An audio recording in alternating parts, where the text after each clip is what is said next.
So today's video, I'm going to talk about how to get your girlfriend in cycling. We've got Tori here, new cyclist. This is footage filmed today up Doisa, Tep on the GoPro. Tori's on the attack, Turbo Tori. And she was banging out big watts there, and I'm just like, fuck, I'm trying to catch her, trying to get the wheel. Oh, is this in the morning? This is this morning. Look how you're flying up the hill, flying up the hill. So what was going through your head when you're pushing out these big watts like that? I just like to keep pushing until I dropped you. Yeah, you did. I eventually just gave up. But I see I was going to drop off the wheel here, and was passing people like standing still. So you really fly. This is, you can definitely do 35 minutes up the doy. This sort of pace, you can definitely do it. You just got to tap into that. But Tori's new to cycling. What tips would you give people, boyfriends, to get into cycling? For the boyfriends to get their girlfriends into cycling, I'd say just make it fun for them. Do enjoyable rides. Don't make it too hard for them. Just do like easy short rides and like build it up over time. Go get food so they're always energized and it's always something fun for them. I guess you could even start just riding to the shops. Yeah, just commuting even, like doing things on bike and like making the bike comfortable for them as well is such a big thing, because like riding a shitty bike makes it just so much more of an effort, and just like I wouldn't be keen to get on a bike and like go for a big ride or anything. That's true, that's true. So having a good bike and like having the seat up right, having like knowing how to use the gears is so helpful. What because I mean, you got your first clipping shoes, actually they're still my shoes. In January, still my bike. Well, once, still my bike. But like, what do you feel like? Is it important to have a nice bike to start with? Like, I guess if you had a clunker, you probably wouldn't want to be like if you rode the Reed's like a $500 bike. I did ride it quite a bit at the start though. Yeah. Oh, remember? Yeah. And like I had Dad's bike. Yeah. Which when you did the 150k ride, that was on the Shogun, wasn't it? Yeah, that was on Dad's bike. Yeah. Do you find it's easy to be motivated with a bike that's a bit lighter? Feels lighter, and the gears are like really smooth to use. If you're going to be like going up hills and stuff. Yeah. And like going on easy surfaces, like I didn't like the pebbles and stuff because I was scared of slipping out. So just doing like tar and stuff first, and tarmac, going adventuring as you get more confident on the bike. Because like when I started, I basically had no idea how to change a gear or how to change a tire or put up the seat or anything. Like I knew nothing, so it was completely new. Remember how slow you used to be on the downhills? Oh my god, I was so slow on the downhills. Like, I mean, I still am. I get so careful. It's good. It's good to be safe. I have more confidence now. Yeah. This is downhill now, isn't it? This is down step. So, I mean, what would your advice be for a guy whose girlfriend's really timid on the downhill? Like, what would your advice be? Just start screaming at her, or what should you do? For the guy. Just let her go her own pace. Let her go in front of you, and you go behind. Maybe if there's like corners coming up, you just let them know, and like just kind of guide them through it. How close behind should you be? Should you be on their wheel, stop pushing them along, or just maybe because like you never know what the no pressure. Not like you never know what your girlfriend might do.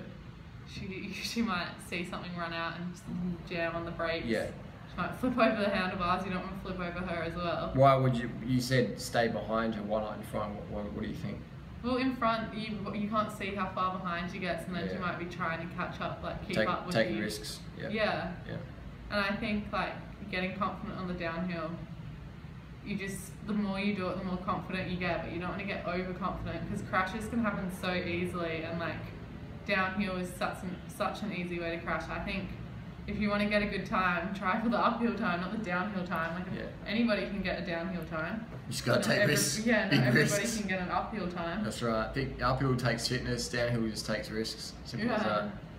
And downhill, like if you have one crash, you'll be out. You can be out for months. But if you have a crash going out, like up a hill, it's a lot less likely. Definitely, true. What about so we covered like. I think maybe a good way to start riding is probably just ride to the shops and back, like do some errands, like maybe go visit a friend on the bike, or go to visit your grandma, or go visit... just little rides, and not in much traffic as well. It's good tip. I mean, you started riding in January, you started riding to work and stuff, didn't you? Yeah, that's right, and that's like peak hours on the road. It's pretty good, like, you just feel so much better going out on the bike. It like gets your day started in like a clear headspace, and you can like go past all the traffic. You just got to be careful at like the car doors, especially like on the parked cars. If you had your time again, getting into cycling this year, would you change anything? Would I change anything? I don't think there would be anything to change because we kind of... You had the professional, had that professional touch. I'd get a new coach.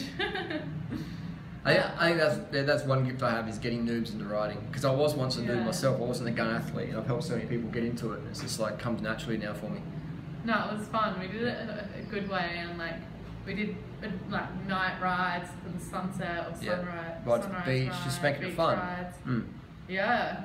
I call that incidental exercise, where you just go in to get stuff done, but you still get some exercise. It's like incidental. It's like taking the stairs at work instead of taking the elevator. But like cycling, you don't even like. Sometimes I'm not even going out there to exercise. I'm just going out there for the love of it. Yeah, just so feels good. Like, you get such a high. It's just like, and even if you're having a bad day, if you just get on the bike and go for a solo ride, it's just so clear your mind a bit. Yeah, nice to clear the mind. And if you're angry, you can just step on the pedals, push some big numbers. Just make sure that you stay in the saddle. So it's, I knew a girl, she sprinted out of the saddle, her chain slipped and she smashed her teeth out. Oh. And she had and then Grant as well, Grant did that. Actually no, Grant grabbed the front brakes on the loaner bikes. If you ever do get a loaner bike, test the brakes first. Grant, I think, was riding in the US he had the front brake or something, he was carrying some shopping, I'm not exactly sure, but someone cut him off and he just grabbed the front brakes and face planted. I've seen that before. He had to have his jaw wide shut. Oh. So, pretty full on. And if you got your jaw wide shut, you can't floss, so you can get some cavities there. Pretty bad deal, yeah. Or if you're a raw fruitist, because you can just drink your smoothies. But I remember we were riding home from Govinda's, the Indian place this year, and there's a Japanese exchange student riding on the wrong side of the road, texting at the same time. No lights or anything. And then she looked up and saw us, and she just grabbed the front brake. She flipped over the bike. The phone went flying. All she cared about was the phone. All she cared about was the phone. The first thing she got her phone. I grabbed the phone straight away, and I was like, "You alright?" And she's like, "Where's my phone? Where's my phone?" I'm like, "Here you go." And she was just like very embarrassed, but all she cared about was the phone. But just really, you know, if you're gonna ride with one hand, like get used to your brakes. You know, practice stopping. Go on a school oval, just ride around the grass, practice braking and stuff like that. And what about what else? What are the tips? What about eating and stuff? Do you have to eat more now that you're a cyclist, or what? Well, eating like. Just cycling really makes you realise that you actually got to eat. Like you get your the appetite just becomes so much bigger, and if you don't eat, you won't be able to ride. Like you won't be able to ride as hard as you want to the next day or that afternoon or whenever you're going out. So yeah, eating's so important on the bike and getting into carbohydrates and sugar. Like if I'm going to be eating a fatty meal, I won't want to bike ride after. Like the carbs is where it's at. Yeah. What like. You can't even calorie restrict as a cyclist really, because you burn so many calories riding. You'll burn out. You just burn out, won't you? Like your motivation. I don't know. Well, I've known cyclists who tried to calorie restrict and they just burnt out. Do it for like a week, but any more than that, you're not. And it's just not good for the body. Yeah, I've seen people do it, and they use like hormone drugs, like thyroid drugs and stuff to lose weight, but they all burn out. I've seen.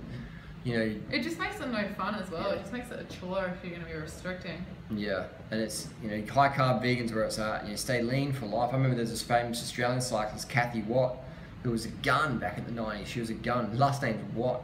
What? Yeah, good name. Watt, W-A-T-T. Yeah, Watts. And she was super lean. And I'm not sure what's going on with the diet, man, but she blew out. She put on like 40, 50 kilos, you know, unrecognisable. This is like Olympic gold medalist level rider. Super slim, super petite, become, you know, like a land whale. But that's the thing, so many girls like they yo-yo diet in their like teenage life, in their young adult life, and they just don't know what to do, and their metabolism's just wrecked. That's why most female cyclists, pro cyclists, are a little bit heavier. They're a little bit, and their weight's a lot heavier, not as lean as the males, because they're more into dieting and crash dieting and all that stuff, and that just tweaks your metabolism, makes you all soft and round. You know, relative to what you would with other bees. And that's fine, but if your goal is to be lean and a bit more hard looking tone, then don't never calorie restrict, because your body's going to rebound. You know, I've been through that. Even my little face used to look like this. That used to be my face, like round, you know, little round face. But yeah, definitely got to carb up. What's your favourite foods to eat for breakfast, Tori?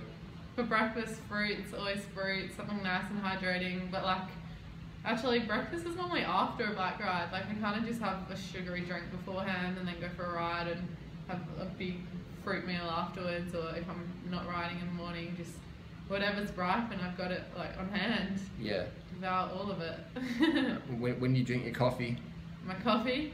Oh, maybe like 2 years ago. You don't need that for cycling. No. Sugar's better. Yeah. And you won't get like a downer the next day. True. Won't give you a heart, like make it go too hard. Like coffee's just gonna make you perform too hard, but then like it'll burn you out, I reckon, if you just rely on coffee, because it also like need more and more. Like makes you lose your appetite a bit, I find. And then your recovery's down because your muscle glycogen storage will be less. Haven't eaten enough. Or drunk enough. I mean, I use caffeine a few times a year. I use stimulants a few times a year, but I'm definitely mindful of like making sure I eat and drink enough when I'm on them and get enough sleep, because otherwise it can really throw you out. And I see people just go to the coffee shop and drink coffee after training. I'm just like, man, like that's really hot coffee as well. Digging, like even hot coffee in the summer, even here in Chiang Mai, Thailand, like a lot of people. And it's like, how do people do that? You know, it's like so like it's crazy. It's just so hot. It's giving exposure up in this video here a bit. It's a long climb. This is like an 11.2k ride. Yeah, about that. It's good. What about for dinner? Like, what do you like to have for dinner? Dinner time, I always have something cooked. Usually I have most likely rice, sometimes potatoes, pasta, corn. Yep. It's like a lot of carbohydrate, and then like whatever sauces I feel like. But at the moment we're just eating out most nights, so I order like 3 dishes and rice for 4 people, and the restaurant ladies think we're crazy. But it's what you need if you're a cyclist. Well, if you want to be a cyclist. If you want to be fitter, you got to like. Because here's the thing: a lot of people might be watching this. Well, some people might be watching this going, "Yeah, but that's good for you guys. You guys are lean. You know, Tori looks like a Victoria's Secret model. Durian looks like he's ready for the Tour de France. You guys are lean and mean and greyhounds." But like I'm looking like a bulldog. I'm looking like a pug. I look like a potato with arms and legs. Like, what do I do? You know, like. You get on the bike. You eat healthy, and that's what'll give you change. Carb Being up. Consistent. Restriction is not gonna get you anywhere. You feel like shit.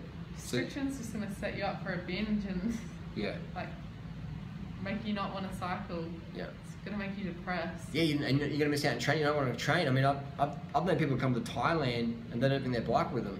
Oh, and they miss out on months and months of training. I'm like, man, that's just Thailand's a place to ride. This is a place to train, you know, like get the gains, get the trains on. You know, so you definitely, if you're overweight, keep riding, keep eating. Or never miss a meal. Otherwise, if you miss a meal, you're gonna go and eat fatty stuff, and that's why it got you fat in the first place. So carb the fuck up, go vegan, high carb, get it done. But eat before you're getting hungry. Yeah. It's too late to wait till you're hungry to eat. Yeah. I mean, if you're like me. If you don't eat enough, you start to feel a bit down, a bit like melancholy. Your motivation drops, and you feel like. No motivation for anything. And then that's life, you know. That's how the human body's designed. We're carbohydrate creatures. We're not ketogenic cats and dogs. We're high carb, frugivorous sugar addicts. You know, like what's that? Frugivorous. In What the Health documentary, go watch a documentary called What the Health. That's good. They call it frugivore, but it's actually frugivore. Frugivorous. Frugivorous. Hang on. Stop. Yeah, but we're fruit eaters. We love to eat sweet. You know, we're programmed like that. The body's meant to eat sweet. Glucose and fructose, 2 most important nutrients to the body. People go, sugar has no nutrients. It's like sugar is sucrose. Sucrose is glucose and fructose. You know, so there's so much confusion about that. But sugar is sucrose. Sucrose is glucose fructose. 1:1 ratio. Perfect. What we need. Sugarcane. To get shit done. To get shit done and get it done more and more. Oh, the sugarcane juice here, man. It's good. And there's just sugar. There's all types of sugar here. Yesterday we had like a 500-gram tub of this coconut sugar, and it literally tasted like fudge. It was, man, that stuff is incredible. We show you, but it's in our belly. In our belly. Angry Vegan bought us one. Actually, I paid him back like 60 baht. What a tight ass Scrooge. But did he give you make you pay extra for delivery? Yeah, probably added an extra 3 baht. Stinge. But yeah, so you know, like if you had to ride the Reed, do you think you would have been as successful, or do you think having that nicer bike helped, or what? Or I mean, I wouldn't have known any different. I was about to say you wouldn't know any different because the Reed is, you know, the Reed is a good bike, and when I first rode it, I thought it was pretty good, amazing. Yeah. Because like when I was a kid, I guess we rode like heavier bikes with hardly any gears and no like drop bars. But yeah, until I tried the Trek, I was like, holy shit! There's like it's like a Ferrari compared to a little box car. Yeah, what do you Toyota Corolla. Corolla or something. Yeah. Yeah, you just don't know until you get on it, and you don't know what cycling is like until you get on a good bike and actually do it. True. Because I never thought I'd get into cycling. I used to be like, I'm doing modelling. I was so into my fashion and appearance and like Editorial. I love exercise, but the exercise you did and the exercise that most girls do isn't adventure based. Yeah. That's the difference. It's not community based. It's like you pay money, go to a gym. It's like you get creeped on by steroid muscle heads who want to bone you. Like it's not like cycling. It's like this community. It's like adventure. It's transport. Fun. It's community. It's everything. You can do it with a team. You can do it solo. You customize your bike. Yeah, cycling I reckon is one of the just the best sport actually. Because like, what sport can you train on? I guess if you're running, you can run to the shops. But it's harder to bring your groceries back in a backpack. You can't run with like 10 kilos of bananas. You're going to get injured pretty hard. Running really gets you injured fast. If you want to get injured fast, be a runner or a kickboxer. And like running is good though, but it takes a long time to build up. It takes years. Do like a distance. And even then, all my running friends, all of them injuries. have got injuries or something. I'm talking from like Olympic level downwards. All of them have had some serious injuries. Some have career-ending injuries. Some have been out for a year or two. Like Craig Mottram out with his Achilles for like 3 years issues. So cycling's where it's at. Running's great cross training, but cycling's where it's at. What else could I say? If you have any more questions, hit us up down below. So get your girlfriend into cycling, make it fun. Make it fun for sure. Make it easy. Make sure it she adventurous. carbs up. when you should you give her compliments or just give her harsh criticism? Give her compliments. Just say you fucking and let dumb her bitch. be faster than you. Okay, let her be faster than you. Alright. Let her be faster than you so she thinks she's getting so good. So don't thrash her out. Yeah. Okay. Give her make her be motivated. Scream at her or not? Only positive things. Okay. Alright, so keep it positive. So I guess keep it positive. Women are motivated differently by men. A lot of time with guys, you can fucking scream at them, come on you soft cunt, harden up. But with girls, if they're getting into it, you got to be kind. Maybe once they're like more used to the TT type things, you can be like, fucking push your pussy. Yeah. Step true. on the words. Step but still, I'd like you to talk to me like I'm a princess. Yeah, all the the princess. time. No, I'm a princess. Step on the pedals. Step on the pedals. So this is the climb here. This is the descent. Doi Satep, Chiang Mai, Thailand. Beautiful. This is filmed today. The date today is Saturday, August 12th, 2017. It's your birthday in 11 days. Birthday in 11 days. Big 40. Naughty 40s. Naughty 40s. There we go. The naughty 40s. What a wrap up to this video. That's good. And then what else? You got a 40% on that bike. You got a power meter. The power meters help you pace yourself a bit better. Yeah, it's good. I like being able to see the watts, so you can see when you're like understand it. Yeah, because now we can define what is easy and what is hard. You know. Yeah. Easy is like 150 watts. Hard's like 250, 300 watts or whatever. Sure. Depending on how far you're going to go for. Alright, then if you have any questions, comments, criticisms, hit us up down below. The bike Tori is riding is a Trekker Monda. It's an aluminium bike, it's an ALR. It's about a $1,500 retail bike. We had to put some nicer tyres on there. The GP 4000 Continentals, there's a little Stadius power meter on there, etc. And Strava, you recommend getting on Strava? Yeah, Strava's a good one, for sure. I'll put our Strava profiles down below. You can follow us on Strava. It's exactly what sort of training we do all the time. And here in Thailand, we don't use a car, we just ride everywhere. And in Adelaide as well, same deal. Alright, see you later. Bye-bye. I thought the camera... Sing it. Sing it.